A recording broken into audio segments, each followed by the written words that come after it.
Hello, I welcome you all once again to my channel Explore Education. I am Dr. Rashmi Singh, Assistant Professor, Department of Education, SS Khanna Girls Degree College, University of Allahabad.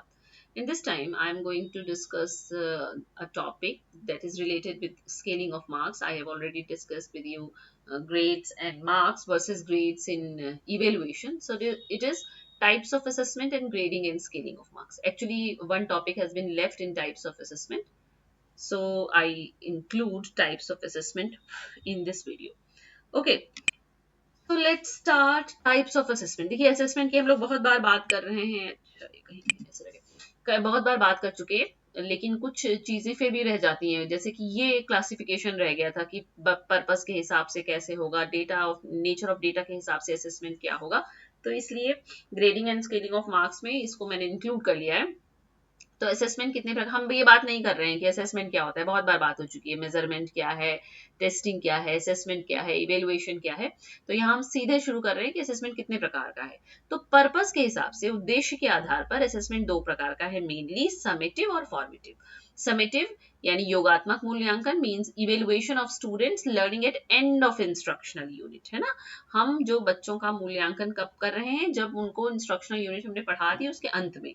तो वो summative assessment क्या बताएगा कि वो अगली कक्षा में, अगली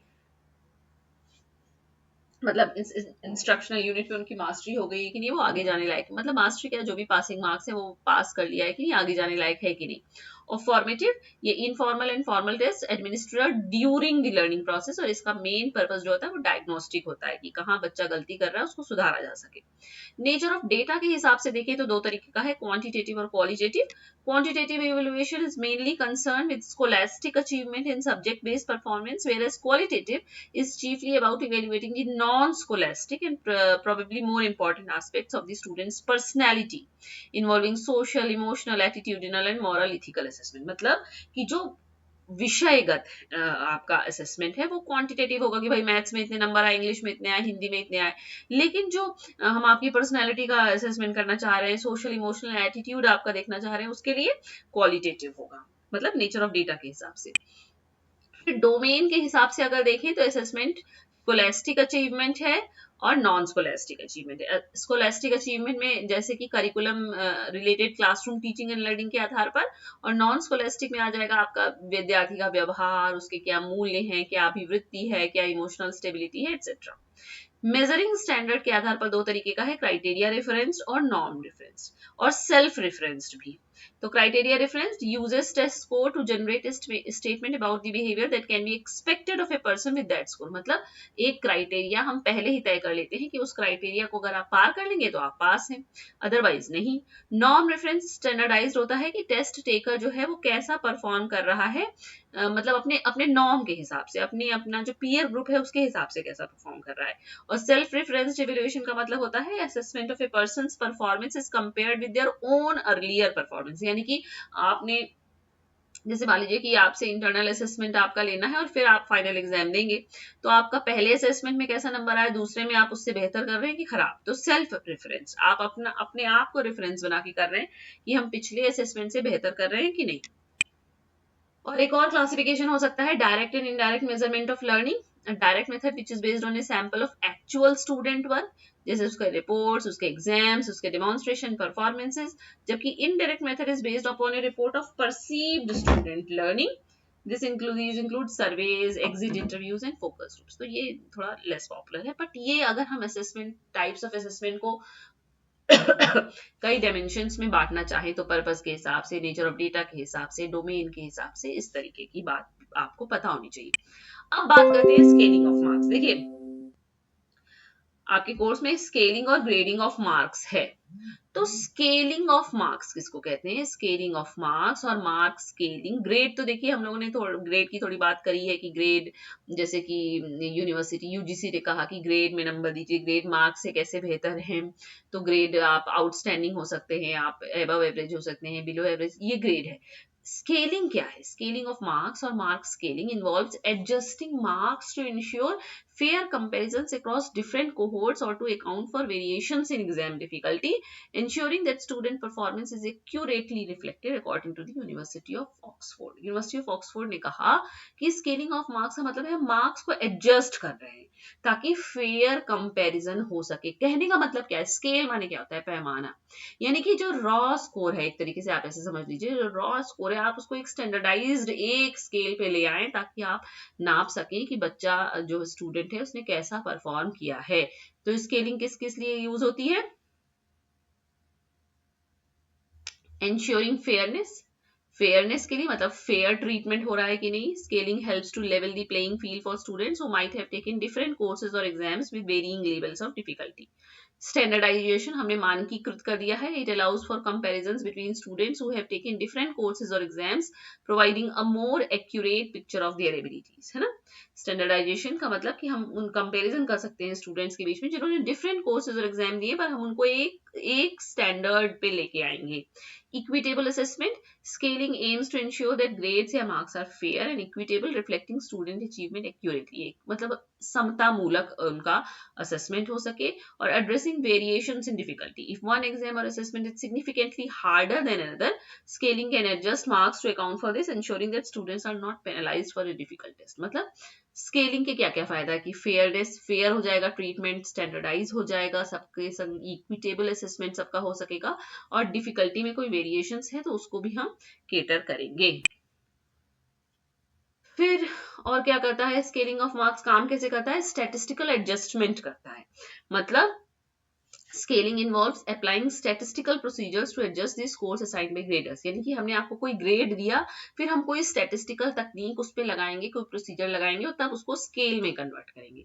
normalisation, scaling can normalise marks to ensure that students who take different subjects और exams are compared on a common scale. वही बात बार बार हो रही है ना कि हमने डिफरेंट टेस्ट दिया है, डिफरेंट सब्जेक्ट्स में दिया है, डिफरेंट एग्जामिनेशन दिए हैं, पर सबको एक कॉमन स्केल पे ले आके नॉर्मलाइज करना ही स्केलिंग ऑफ मार्क्स है। Adjusting for difficulty, if an exam is particularly tough, marks might be scaled up to compensate for the difficulty. Conversely, if an exam is easier than expected, marks might be scaled down. मतलब हम ये कर सकते हैं कि examination tough बहुत था तो मार्क्स थोड़ा स्केल कर दिए कि भाई बहुत पर्टिकुलरली टफ था तो थोड़ा सा स्केल बढ़ा दो, और अगर एग्जाम इजियर था तो स्केल घटा दीजिए, मतलब एग्जाम ही इतना इजियर था तो हम स्केल घटा देंगे नंबर देने का। Cohort comparison, scaling can also be used to ensure that the academic standards achieved by students are equivalent across different cohorts or years. ये मतलब वार्षिक तुलना से मतलब है इसका। फिर स्केलिंग ऑफ मार्क्स में देखें तो जो चॉइस बेस्ड क्रेडिट सिस्टम होता है उसमें क्या करते हैं कि हमको ग्रेड मिलता है। Marks are scaled by converting them into letter grades. हम मार्क्स को स्केल करके उसको एक लेटर ग्रेड में बदल देते हैं और तब हर लेटर ग्रेड को एक ग्रेड पॉइंट देते हैं। जैसे this system uses a 10 point scale with grades ranging from O का मतलब होता है आउटस्टैंडिंग से लेके फेल तक 10 पॉइंट का ये स्केल है। Each course is also assigned credits and a student's overall performance is reflected in their semester grade point average SGPA and cumulative grade point average CGPA. आप लोगों को की भी अपनी पीजी की जो डिग्री है वो सीजीपीए में मिलती है ना, मार्कशीट जो सीजीपीए में मिलती है, तो हर पेपर में आपके मार्क्स हैं। फिर मार्क्स को उसने ग्रेड में बदला है, ग्रेड में बदला है ना, कि अगर उसने कह दिया कि 80 से 90 से 100 के बीच में अगर आपका है तो आउटस्टैंडिंग मिलेगा आपको, 80 से 90 के बीच में है तो आपको बढ़िया मिलेगा, फिर उसके नीचे है तो बिलो एवरेज मिलेगा। ऐसे करते हुए 10 पॉइंट का है वो टेबल आपको देख लेंगे तो आपको समझ में आ जाएगा। फिर क्या करता है, हर ग्रेड को ग्रेड पॉइंट में बदल दिया उसने कि each course is also assigned credits and students overall reflected in their semester grade point average और cumulative grade। semester grade point average semester का हमने एवरेज निकाल दिया है, और cumulative grade point average सारे ग्रेड पॉइंट के एवरेज का समेशन। cumulative क्या मतलब क्या होता है, जोड़ना, वो सीजीपीए होता है। तो ग्रेडिंग सिस्टम में क्या है, CBCS uses a 10 point grading system where later grades are assigned based on the marks obtained by the student। विद्यार्थी को जो नंबर मिले हैं उसके हिसाब से हमने उसको ग्रेड दिया। जैसे ओ आउटस्टैंडिंग के दे दिया, might be assigned A grade point of 10, अगर 10 में 10 मिला है तो आउटस्टैंडिंग, ए प्लस मिला है 9.5 को, ए मिला है 9 को, इस तरह से करते हुए 10 पॉइंट का ये स्केल है, तो ग्रेड पॉइंट हो गया।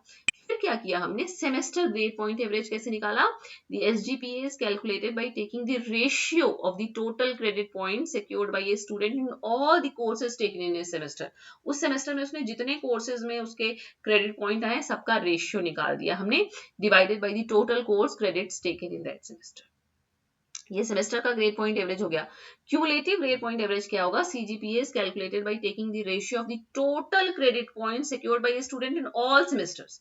समझ में आ रही बात, जैसे मान लीजिए 4 सेमेस्टर का आपका एग्जाम है, तो MA1 का एक SGPA होगा, 2 का एक SGPA होगा, 3 का SGPA होगा, 4 का SGPA होगा, सारे SGPA का हम फिर से रेशियो निकाल के एवरेज निकाल देंगे, वो आपका CGPA हो जाएगा। यही मतलब है, यानी कि पहले आपको मार्क्स मिले, मार्क्स से आपको ग्रेड मिला, और ग्रेड से आपके ग्रेड पॉइंट का जो एवरेज हमने निकाला वही स्केलिंग है।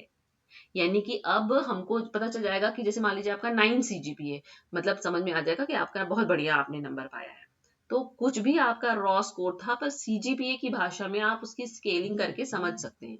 इन essence the CBCS system transforms raw marks into a standardised grading scale. वही कह रहा है कि जो रॉ मार्क्स थे उनको आपने एक स्टैंडर्डाइज्ड ग्रेडिंग स्केल पर ले आए, allowing for a more holistic assessment of students' performance and facilitating comparisons across different institutions and programs। ठीक है ना। फिर कह रहा है कि अगर दोनों में अंतर करना हो कि क्या स्केलिंग ऑफ मार्क्स और ग्रेडिंग ऑफ मार्क्स में क्या अंतर है, तो ग्रेडिंग का पर्पस क्या है, to provide a qualitative representation of a student's performance including indicating the level of qualitative या क्वांटिटेटिव एकेडमिक अचीवमेंट। जैसे कि 10 नंबर पे O देंगे, 9 पे A देंगे, 8 पे B देंगे, इस तरह से। Example, जैसे a student might receive an A in a course indicating a high level of achievement, or a C if their performance was satisfactory but not exceptional। लेकिन स्केलिंग का पर्पस क्या है, to standardise the numerical marks obtain by students. हमने grading में सिर्फ हम marks को grade में बदल रहे हैं, पर स्केलिंग में हम मार्क्स को स्टैंडर्डाइज कर रहे हैं, जिससे कि हम तुलना कर सकें, हम एवरेजेस निकाल सकें। एवरेज कब निकालेंगे, जब सब एक ही पैमाने पे आ जाएगा ना। जब हम लोग सवाल लगाते थे मैथ्स का, तो क्या कहा जाता था, किलोमीटर में मीटर नहीं जोड़ सकते, मीटर में सेंटीमीटर नहीं जोड़ सकते, तो क्या कहा जाएगा, एवरेज कैसे निकालेंगे, जब सब एक स्केल पे आ जाएगा तो आप एवरेज निकाल लीजिए, है ना। तो मार्क्स को इसमें क्या करते हैं, एक स्टैंडर्ड स्केल पे कन्वर्ट करते हैं। स्टैंडर्ड स्केल क्या है, 10 पॉइंट स्केल है for consistent assessment and computation of grade point average GPA और CGPA। A student score of 80% in a course might be scaled to a grade point of 8 on a 10 point scale। ये इसका example है। और difference क्या है कि qualitative और quantitative है, जैसे कि ग्रेडिंग का purpose qualitative assessment of achievement है, जबकि स्केलिंग जो है वो क्वांटिटेटिव एस्पेक्ट पे डिपेंड करती है, फोकस करती है। पर्पस का क्या है कि grading is about representing achievement, while scaling is about standardisation and comparison. Method क्या है, grading involves assigning letter grades, while scaling involves converting marks to a standard format. ये अंतर है, ठीक है ना। तो आपके कोर्स में grading and scaling of marks है, तो आपको पता होना चाहिए।